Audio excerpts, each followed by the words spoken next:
कभी सोचा है कि कुछ कंपनियां कैसे रातों रात भीड़ से बिल्कुल अलग चमकने लगती हैं? आज हम इसी के पीछे का राज समझने वाले हैं ब्लू ओशन स्ट्रैटेजी के साथ।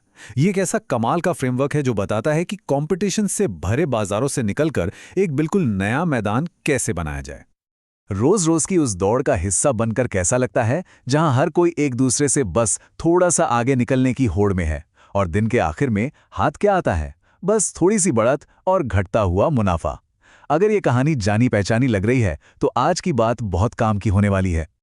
देखिए, बिजनेस की दुनिया को दो तरह के समंदर की तरह समझ सकते हैं। एक है रेड ओशन, यानी लाल समंदर। ये वो बाजार है जहां पहले से ही बहुत सारी कंपनियां हैं। सब एक ही ग्राहक के पीछे भाग रही हैं। एक दूसरे को पछाड़ने के लिए इतनी जोरदार लड़ाई होती है कि पानी मानो खून से लाल हो गया हो। और फिर दूसरी तरफ है एक शांत, खुला और गहरा ब्लू ओशन, यानी नीला समंदर। ये एक ऐसा बाजार है जिसे किसी ने छुआ तक नहीं। यहाँ कोई लड़ाई झगड़ा नहीं है, क्योंकि यहाँ मुकाबला करने वाला ही कोई नहीं है।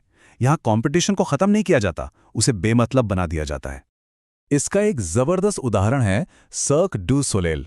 जरा सोचिए, सर्कस एक ऐसी इंडस्ट्री जो लगभग खत्म हो रही थी, और उसी इंडस्ट्री में आकर सर्क डू सोलेल ने 20 साल से भी कम समय में वो कमाल कर दिखाया, वो कमाई कर ली जो दुनिया के सबसे बड़े सर्कस को करने में 100 साल से भी ज्यादा लग गए थे। आखिर उन्होंने ऐसा क्या अलग कर दिया? बहुत सीधी सी बात है, उन्होंने सर्कस के सारे नियम ही बदल दिए। उन्होंने पारंपरिक सर्कस की कुछ चीजें पूरी तरह हटा दी, जैसे कि जानवरों के महंगे एक्ट्स और जाने पहचाने स्टार कलाकार। और फिर कुछ बिल्कुल नई चीजें जोड़ दी जो सर्कस में पहले कभी थी ही नहीं, जैसे एक अनोखा टेंट, एक पूरी थीम और कहानी, और साथ में कलात्मक संगीत और डांस। उन्होंने सर्कस और थिएटर को मिला दिया और एक ऐसा अनुभव तैयार किया जो बिल्कुल नया था। तो इस पूरी स्ट्रैटेजी के दिल में क्या है? वो कौन सी एक चीज है जो ये सब मुमकिन करती है?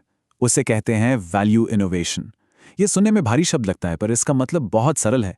एक ही समय पर दो काम करना। अपने प्रोडक्ट को बाकियों से बिल्कुल अलग, बिल्कुल बेहतर बनाना, और साथ ही साथ उसकी लागत को भी कम करना। जब ये दोनों काम एक साथ होते हैं तो कस्टमर और कंपनी दोनों के लिए वैल्यू में एक जबरदस्त उछाल आता है। और यही वो जगह है जहां हमारी सालों पुरानी सोच टूट जाती है। पारंपरिक सोच क्या कहती है कि अगर कोई बेहतर चीज बनानी है तो पैसा भी ज्यादा लगेगा, मतलब ज्यादा वैल्यू, मतलब ज्यादा लागत।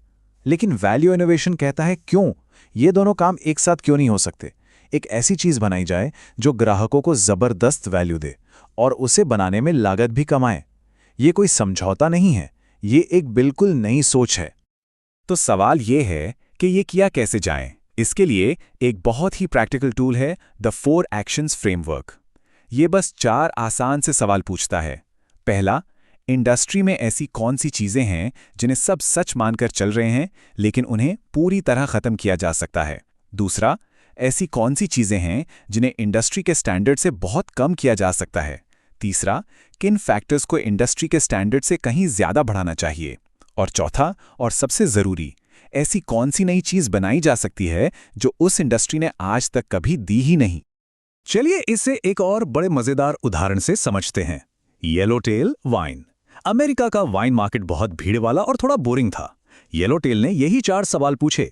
उन्होंने वाइन की मुश्किल भाषा और सालों तक उसे रखने की धारणा को खत्म कर दिया।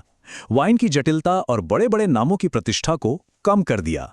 बजट वाइन के मुकाबले दाम थोड़ा बढ़ाया, लेकिन फिर भी उसे पहुंच में रखा। और फिर कुछ नया बनाया, जैसे चुनने में बिल्कुल आसानी और एक मजेदार एडवेंचरस इमेज। नतीजा, वो लोग भी वाइन खरीदने लगे जो पहले कभी वाइन के बारे में सोचते भी नहीं थे। तो अब सोचने की बारी हमारी है। किसी भी इंडस्ट्री में वो कौन से फैक्टर्स हैं जिन्हें खत्म किया जा सकता है, कम किया जा सकता है, बढ़ाया जा सकता है, या फिर बिल्कुल नया बनाया जा सकता है? ये फ्रेमवर्क सिर्फ बड़ी बड़ी कंपनियों के लिए नहीं है।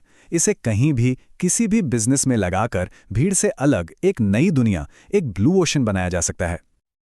और आखिर में ब्लू ओशन स्ट्रैटेजी का पूरा सार इस एक लाइन में छुपा है। बिना मुकाबले वाला बाजार कैसे बनाएं और प्रतियोगिता को अप्रासंगिक कैसे कर दें। ये हमें एक बहुत बड़ी बात याद दिलाता है।